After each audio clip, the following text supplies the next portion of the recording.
what are the toughest, most difficult, hardest nations in EU4? We're gonna talk about what they are and why they are the hardest, and I really mean the hardest nations, not crap like Karabakh, which is super easy. I'm talking about actual difficult nations here, okay? Obviously, we're gonna get some of these out of the way. I know a lot of you think that they are very hard nations. I have to say they're not, but we are gonna talk about them. First one, of course, is Byzantium. Everybody knows Byzantium is difficult, but the reality is, if you know what you're doing, and I have a lot of guides on how to start as Byzantium that are still functional, you can still follow them easily. You'll have a link in the description for them. It's really easy to kill the Ottomans, and you can have all of Anatolia and the Balkans by the end of the 1400s. Easy mode. And their mission tree is amazing, gives you claims and permanent modifiers for a very long time. I know it can be hard for newer players, but if you have a little bit of experience in the game, Byzantium is a cakewalk. Since we are on the theme of Byzantium and, you know, Imperial Rome, all that schnaps, Trebizond is not that hard either. I've done a full series on Trebizond, how we managed to kill off the Ottomans, expand, didn't have any issues. It was the first attempt. They're very easy expansion path early on into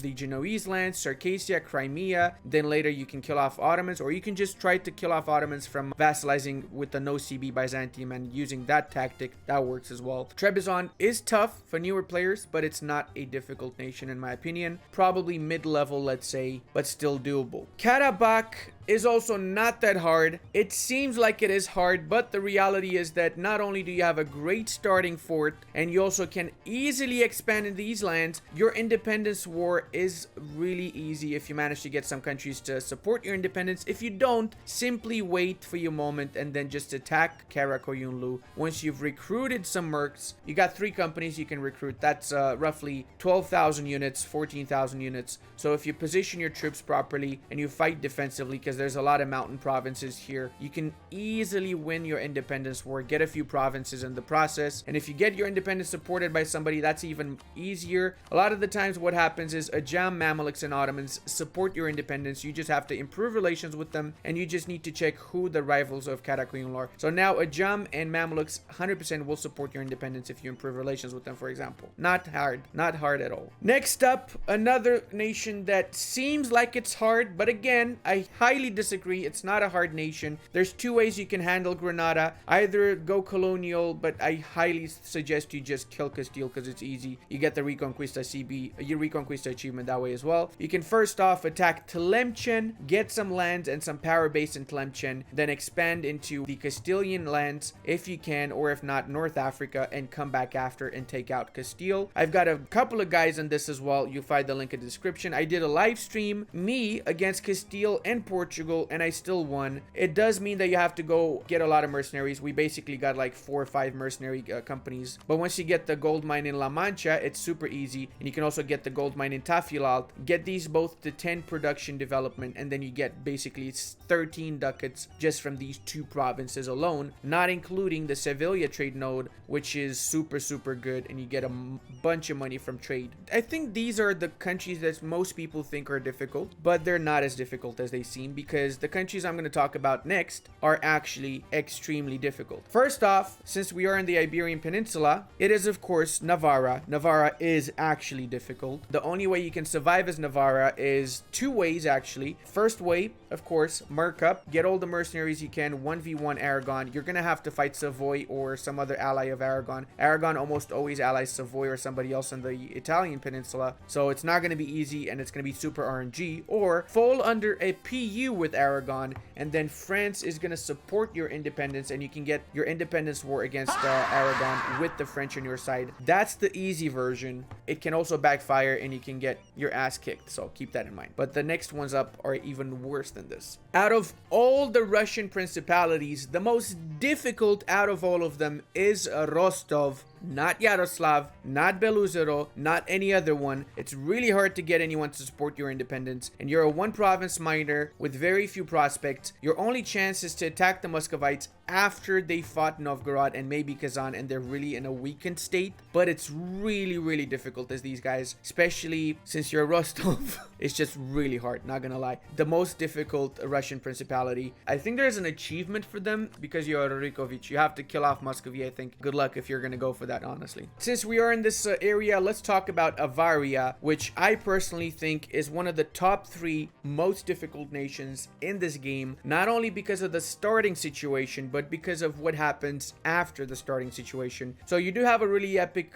flag and everything, but you are a vassal, a 1 province minor with 7 dev, and you're a vassal of a 2 province minor nation. The thing is, this 2 province minor nation becomes a tributary of the Great Horde very early on, or allies the Ottomans. Almost always Gazi Kumun allies the Ottomans, and you have to fight your overlord and the Ottomans and Great Horde sometimes to get independent. The only way you go around all of this stuff is to use your independent CB, get the 3 stab as soon as the game starts. That means in 11th of December, you go for the Independence War. If they didn't ally anyone, kind of RNG, a lot of the times they ally at least Shervan or someone. Even if you do go through that, and let's say they did not ally anyone, you're a 3 province minor stuck between the Great Horde and what's likely going to be either a Jam or Karakoyunlu and the Ottomans here. And the Ottomans do not want to ally you, not like Gazi Kumuns. Also, a lot of the times, as you're doing the independence war against Gazi Kumuns, if they're not a tributary of the Great Horde,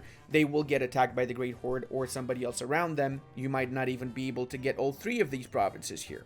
I think we had 1 stream with this. I managed to get like most of these lands, but then I got raffle stomped by the Ottomans, if I'm not mistaken. So even if you manage to unify all of these areas, which is what happened in my stream, the Ottomans by that point were at the border and they were like, nope, you're gonna die. And I died. This one I should have probably included before Avaria, because the Isles are difficult, but they're not too difficult. It's a little bit RNG, so you got to get your independence war against the Scots, and you got to get it really fast. If the Scots ally the French, and that's very likely to happen, then you have to restart the game. There's no way you're gonna actually be able to fight both the French and the Scots and win that independence war, even with all the mercs in the world. Not possible. So the trick is usually you start moving your troops here. They arrive on the 22nd of November. So for example, you on the 21st of November, you declare your independence war. So this way, even when they bring their fleets out at harbor, you still manage to get on the mainland here. But that's it, because after they have naval supremacy, no chance you're going to be able to do anything about it, and they got more troops. The French are going to come in as well. They're going to raffle stomp you. Now, if it's just the Scots, that's easy. Even easier if they got raffle stomped by the English, right? But we want to do this war before the English attack them, because we want to fully annex them. Well, we almost fully annex. They keep one province. So you take everything except one province. So then afterwards, you can fight against the English later on. But not easy at all, guys. Next up is a truly horrifying experience. Auvergne. Auvergne is a mountain province, 10 development nation with 3,000 units, one of 5 French vassals.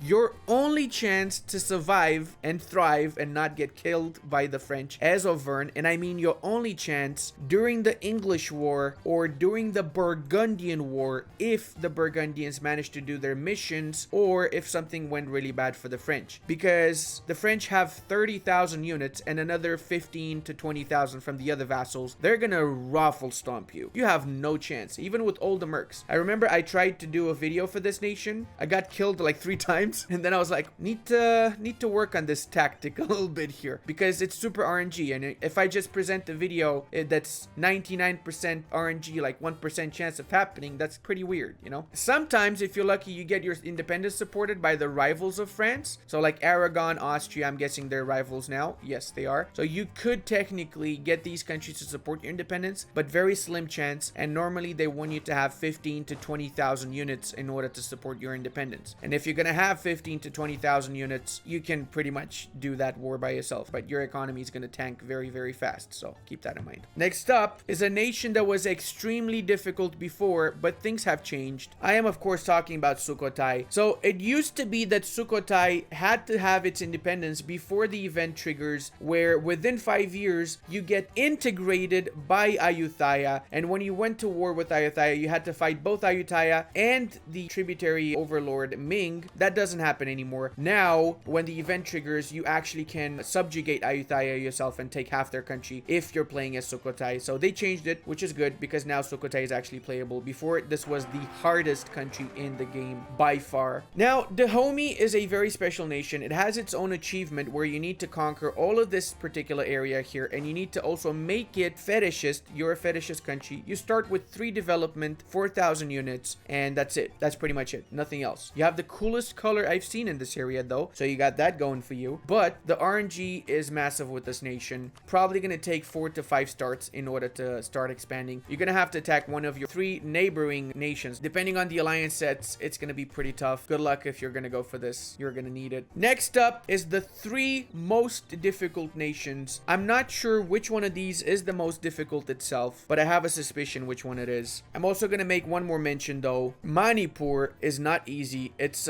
basically in the Indian subcontinent. You're trapped between Bengal, trapped between Ava, and you're not one of Ava's tributaries.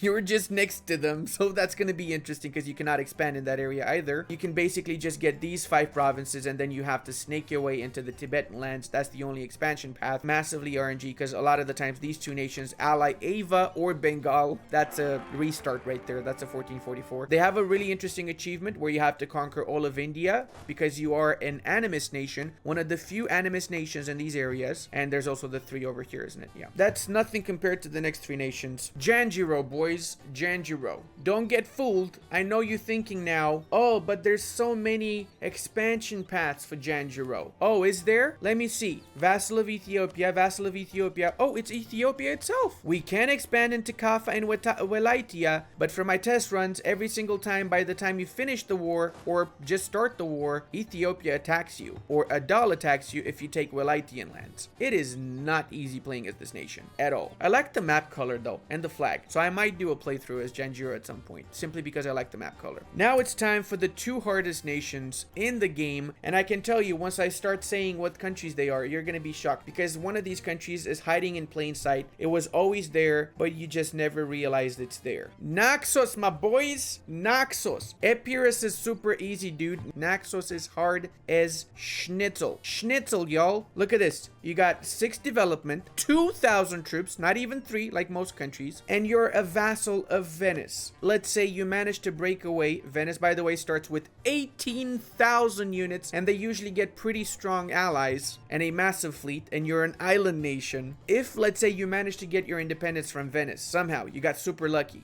then you're next to the Ottomans, which by that point will have all of the Balkans, including the south of Greece. Literally the most RNG intensive campaign I've ever done. Massive GG to whoever does this. Good luck. I challenge you to do Naxos, boyos. You literally fight Venice and Ottomans in the first few years with 2,000 units.